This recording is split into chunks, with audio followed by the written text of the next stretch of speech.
Good morning to everybody. Welcome to KVR study circle current affairs మరియు general knowledge. December 9, 2020.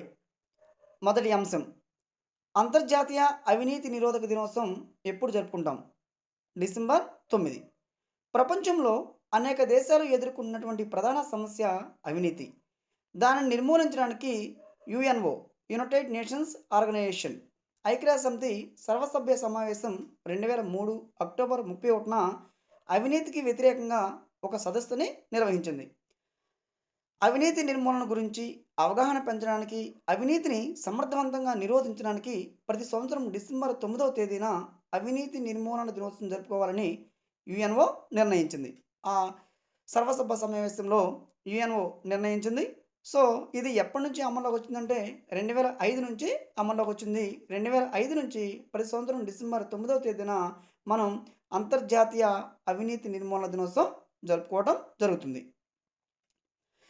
2019లో transparency international విడుదల చేసినటువంటి corruption percentage ఇండెక్స్లో 180 దేశాలు పాల్గొంటే మన భారతదేశం 41 పాయింట్లు సాధించి 80వ స్థానంలో ఉంది.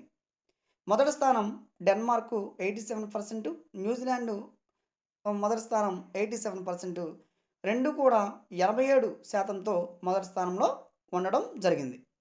అదేవిధంగా చివరి స్థానంలో వచ్చేప్పటికి సొమాలియా, అదేవిధంగా దక్షిణ కొరియా, సిరియా, ఈ మూడు కూడా చివరి 3 స్థానాల్లో ఉన్నాయి.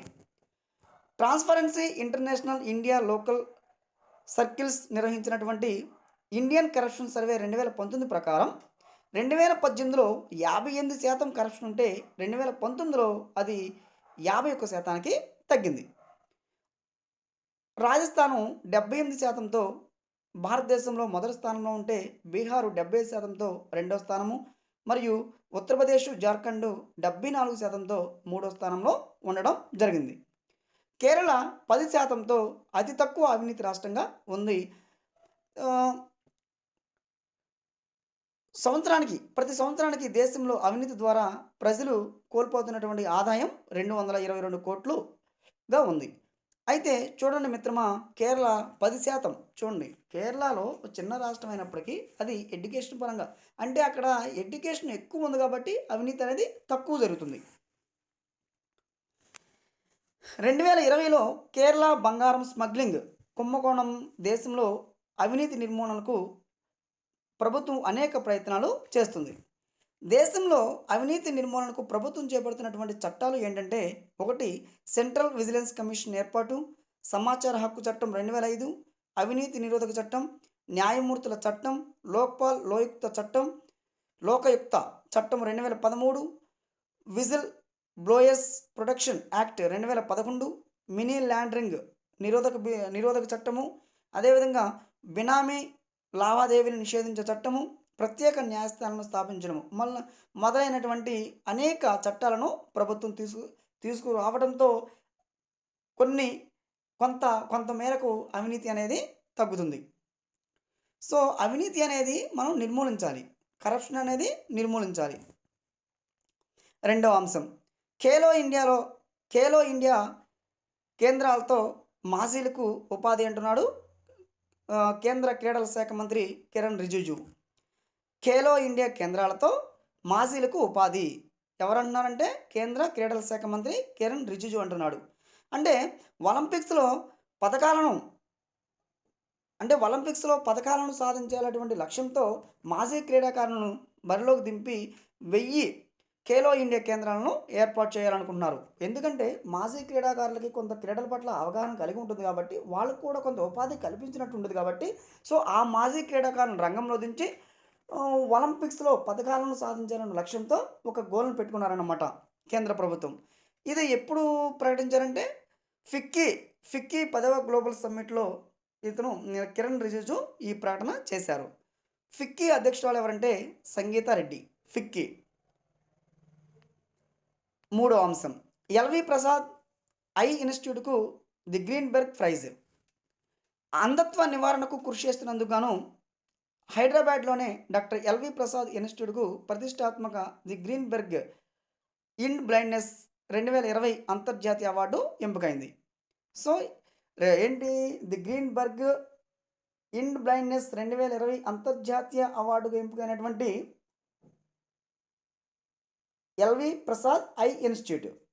ఎల్వి ప్రసాద్ ఐ ఇన్స్టిట్యూట్ అన్నమాట. సో గత 2 సంవత్సరాలుగా అంధత్వ నివారణకు ఈ ఎల్వి ప్రసాద్ ఇన్స్టిట్యూట్ కృషి చేస్తుంది.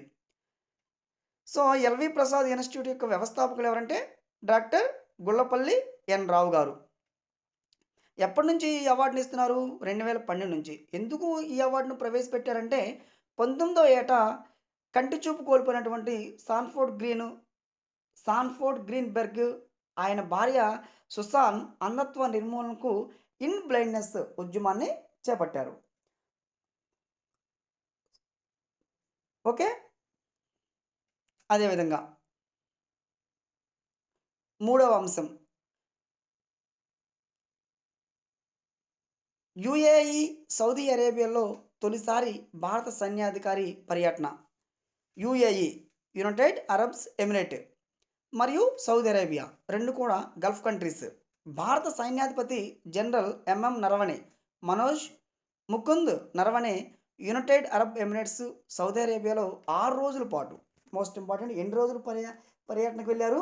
6 డేస్. చాలా ఇంపార్టెంట్. సో 2 గల్ఫ్ దేశాల్లో భారత సైన్యాధిపతి పర్యటన చేయడం ఇదే తొలిసారి. 4వ అంశం కెనడాలో అసెంబ్లీ స్పీకర్గా ప్రవాస భారతీయుడు రాజ్ చౌహాన్. 5వ అంశం పట్టణాల్లో ప్రాథమిక వైద్యానికి 2,200 కోట్ల రూపాయలను ఏడీబీ రుణంగా ఇవ్వనుంది. మన దేశ పట్టణ ప్రాంతాల్లోని ప్రజలకు ప్రాథమిక ఆరోగ్య సేవలకు మన దేశ పట్టణ ప్రాంతంలోని ప్రజలకు ప్రాథమిక ఆరోగ్య సేవలు మరింతగా మెరుగుపరిచేందుకు ఏషియా అభివృద్ధి బ్యాంకు ఏడీబీ 2,200 కోట్ల రూపాయలు అంటే $300 మిలియన్ రుణంగా అందించనుంది. దీనివలన నగరాలు మరియు పట్టణాల్లోనే 25.6 కోట్ల మందికి లబ్ధి చేకూరనుంది. సో ఏడీబీ అంటే ఏంటి? Asian development bank.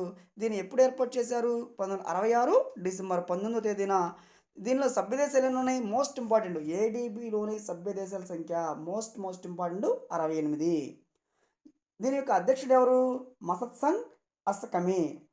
మసత్సంగ్ అస్సకవా. చాలా ఇంపార్టెంట్ సార్. అధ్యక్షుడు ఎవరంటే మసత్సగు అస్సకవా, జపాన్ దేశానికి చెందినటువంటి వ్యక్తి. యాజాన్ 17/1/2020 నుంచి ఇతను ఏడీబీ అధ్యక్షుడిగా కొనసాగుతున్నాడు. ప్రస్తుత ప్రధాన కార్యాలయం ఎక్కడ ఉందంటే మనీలా, ఫిలిప్పైన్స్. చాలా ఇంపార్టెంట్. రామన్ మ్యాగ్సెస్ అవార్డు ఇచ్చేది కూడా ఇదే దేశం. Most important. Raman Magsaysay award ఇచ్చేది ఎవరు? ఫిలిప్పైన్స్ దేశం. నెక్స్ట్ 6వ అంశం ఎవరెస్ట్ ఎత్తు 8,848.66 మీటర్లు. తాజా అంచనాల ప్రకారం ప్రపంచంలోనే అత్యంత ఎత్తైన శిఖరం ఎవరెస్టు. తాజా ఎత్తు నేపాల్, చైనా ప్రకటించాయి. మొదటిసారిగా భారత్ 1954లో ఎవరెస్ట్ శిఖరం యొక్క ఎత్తును కొలిచింది.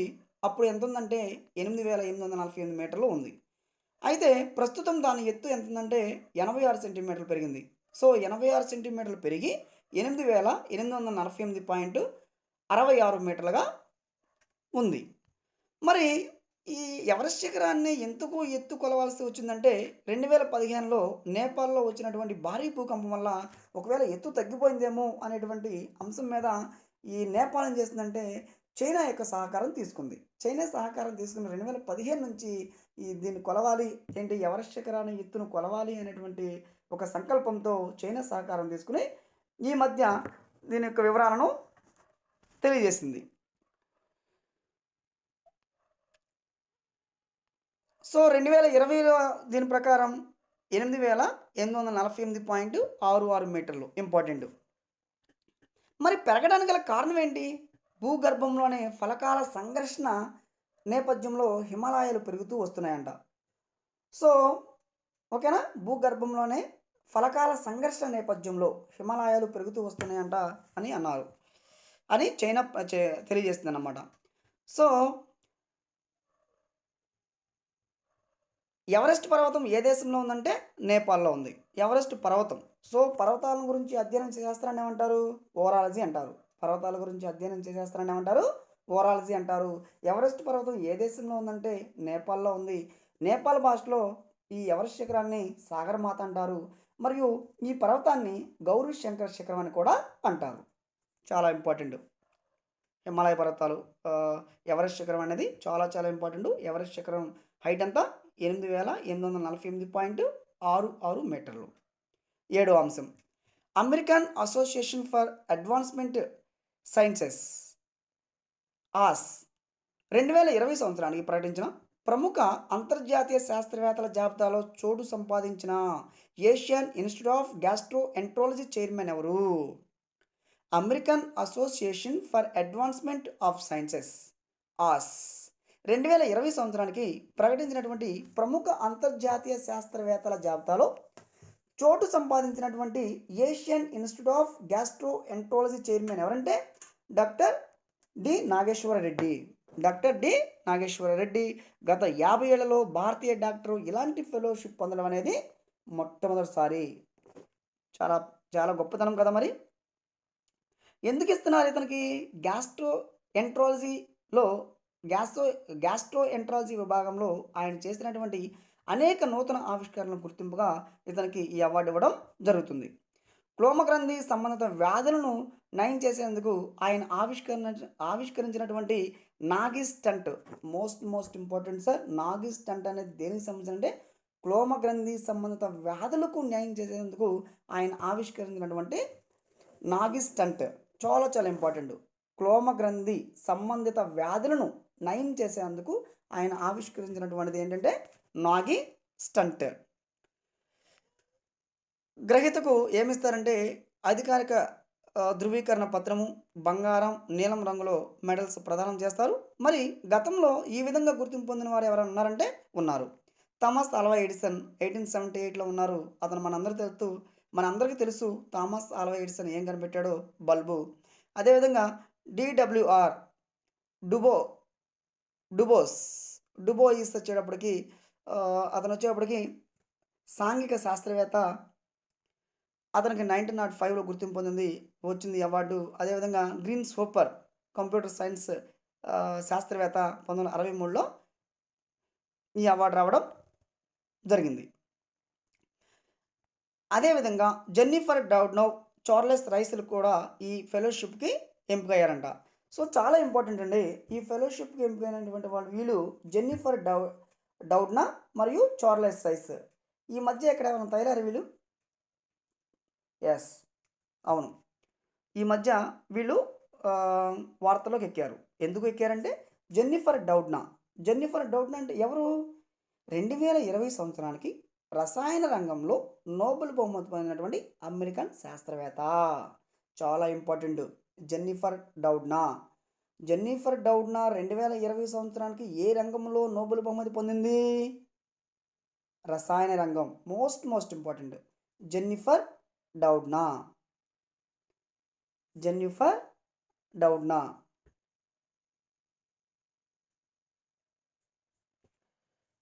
Charles Rice. సో అమెరికాకు చెందినటువంటి శాస్త్రవేత్త వైద్య రంగంలో 2020 సంవత్సరానికి గాను నోబెల్ బహుమతి పొందాడు. Charles rice.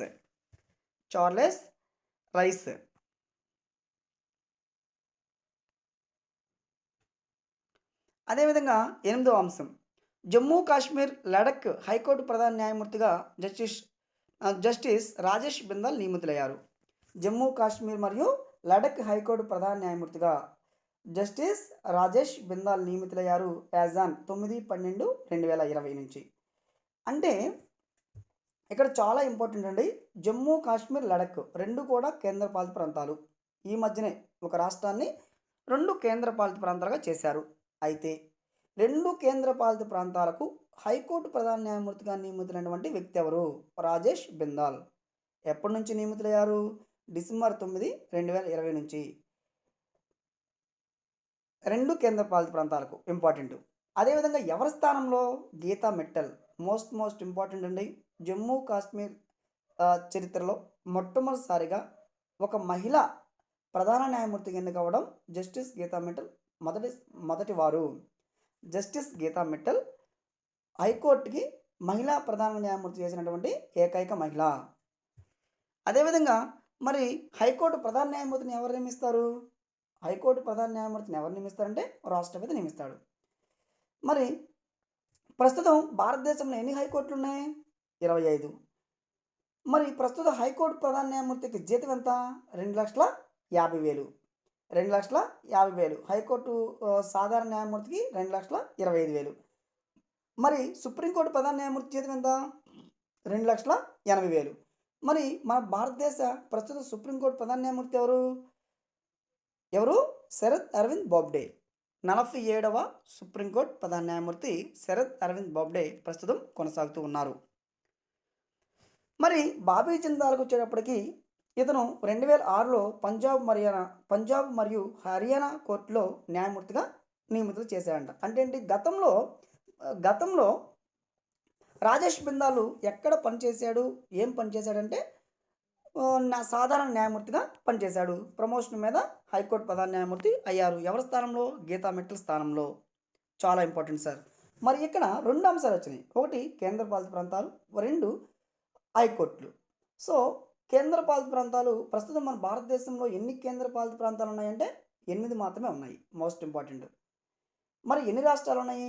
8 రాష్ట్రాలు. మరి భారతదేశంలో ఉన్న హైకోర్టులు ఎన్ని ఉన్నాయి? 25 ఉన్నాయి. చాలా ఇంపార్టెంట్.